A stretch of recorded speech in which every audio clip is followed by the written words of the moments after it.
Ah, vous êtes là pour le tuto montage de siège Clio RS3 dans Twingo, c'est ça?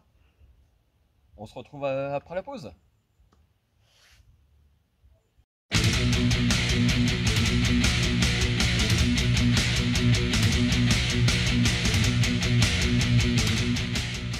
Donc voilà, l'idée c'est d'installer des sièges de Clio RS, donc siège semi-baquet, donc sièges en soi qui sont homologués route pour la Clio. Alors effectivement, nous on va la monter sur la Twingo.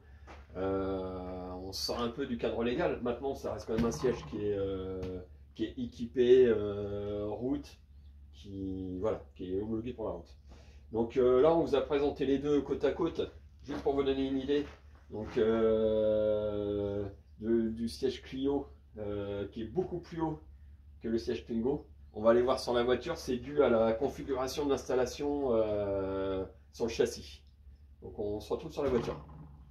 Alors voilà, donc là on est sur la config Twingo, donc comme vous pouvez le voir, on est sur une configuration rehaussée des sièges par rapport à la caisse, alors que sur les générations Clio 3, on est fixé directement sur le plancher.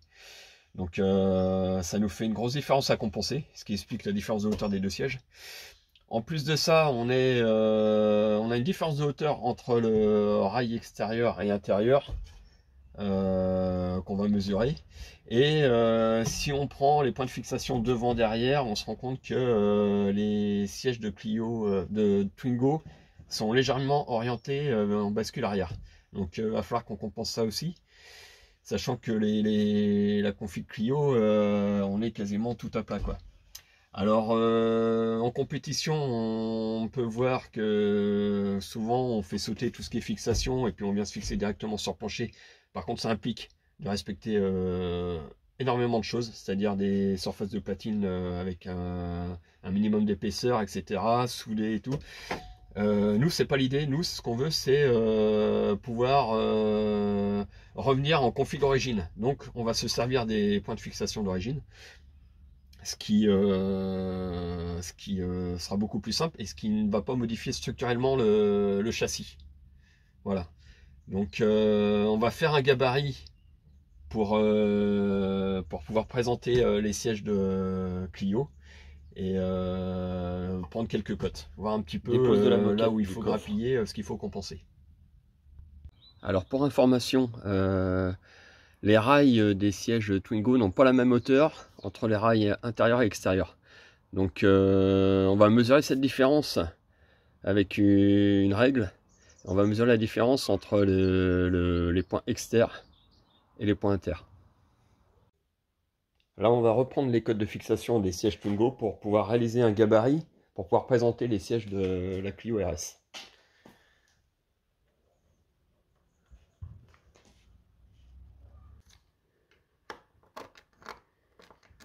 Là, on s'est fait deux cales pour pouvoir compenser la différence de hauteur qu'on a mesurée. On va pouvoir présenter notre gabarit pour mettre le siège de Clio. Comme vous pouvez le voir après présentation du siège, on a une grosse différence de hauteur sur les assises. Donc à savoir que sur le fond de l'assise ici, là, on est 4 cm plus haut sur le siège Clio.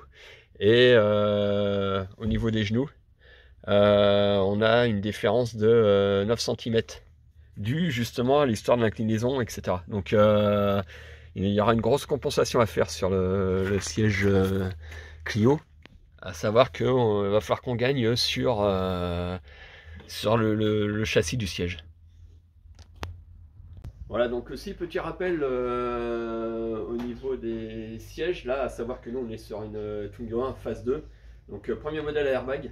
Donc qui dit airbag dit obligatoirement prétensionneur de ceinture. Là c'est le prétensionneur de l'autre siège. Ça va forcément de pair avec les airbags. Ça permet en cas de choc à la ceinture de se plaquer pour ne pas vous choquer au niveau de la cage thoracique. au moment du déclenchement de l'airbag. Faut savoir aussi que sur des Shockman, ils peuvent se déclencher tout seuls. Vous n'allez pas forcément vous en rendre compte. Par contre, au contrôle technique, eux, ils verront et ça sera forcément un refus de contrôle. Nous, sur notre cas de figure, sur les sièges Clio, on les a pas parce que sur la version 3 portes, les prétentionneurs sont montés sur les enrouleurs de siège de ceinture. Donc nous, l'idée, ça va être d'adapter nos prétentionneurs de Twingo sur les sièges VRS pour se remettre en conformité. Donc ça va faire partie, une des étapes des modifications.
Donc voilà, petit récap sur les platines support de fixation des sièges réalisées par la société Gendin Production.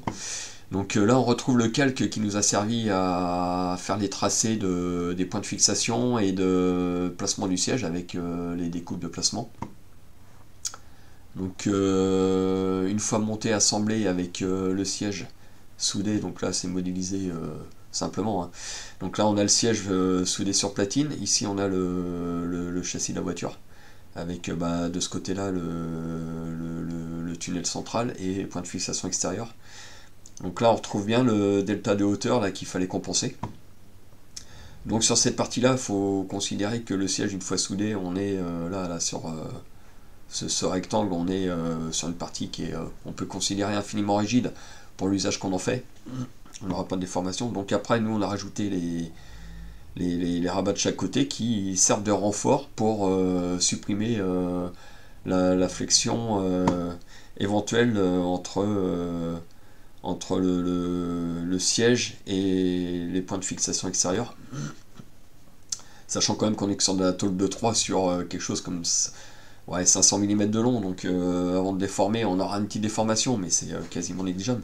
Bon là on a de la rigidité, donc là forcément le rabat il est en position supérieure du fait du tunnel.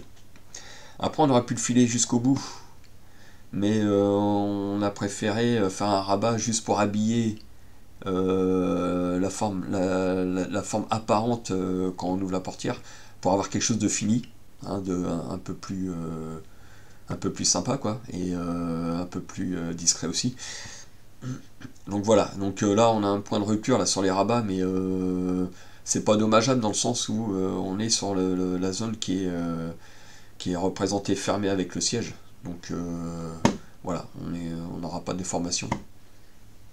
Et puis une petite zone évidée, parce que voilà, cette matière là du coup n'apporte rien en termes de rigidité, et puis voilà, ça nous fait un gain de poids. Donc voilà un peu plus dans le détail les platines support. Alors voilà, le tuto est fini. Donc comme vous pouvez voir, les sièges s'intègrent parfaitement à notre Twingo, parce que on a fait pas mal de modifs pour. Il y avait plus simple. Nous voilà, on est parti sur des semi-baquets de Clio RS pour rester sur la marque, avec le petit estampillage Renault Sport qui est sympa. Et pour le côté confort aussi, voilà, on est bien calé. Alors c'est sûr que c'est pas des sièges baquets type Recaro, donc pour le poids, il faudra repasser. Maintenant, nous on voulait aussi coller sur quelque chose qui était un peu plus strict légal, donc avec des sièges de série. Alors effectivement, après la modif qu'on a fait qu'on est un petit peu borderline. Maintenant, on a respecté un petit peu le cahier des charges FIA, la Fédération Internationale Automobile, qui en complète exige sur les platines des épaisseurs 3 mm. Donc c'est ce qu'on a fait avec notre support. Au point de fixation, donc nous on est en ancrage sur les fixations d'origine. Donc là ça calait assez bien. Et on est censé avoir des boulons de 8 mm minimum. Et là en l'occurrence c'est ce qu'on a déjà sur la Twingo. Donc pour nous voilà, c'était super raccord. Donc voilà, le tuto est fini, au prochain tuto.